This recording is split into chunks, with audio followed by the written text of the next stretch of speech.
Cap 26 here, who's Tips and Repairs and Hobbies, and we've got this little homemade leather pouch I made a while back, and it's got a double snap here.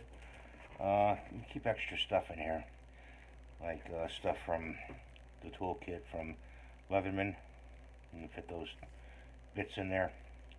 What I want to show you is these bit drivers that I have out of this kit. These bit drivers are magnetic, and they're pretty good. They fit different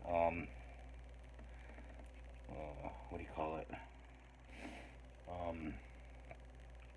nuts,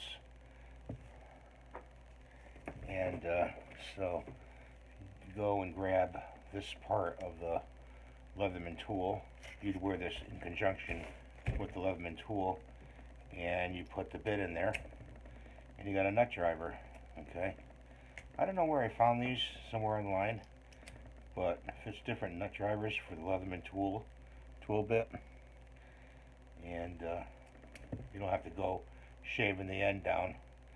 But that's what I'm going to show you today.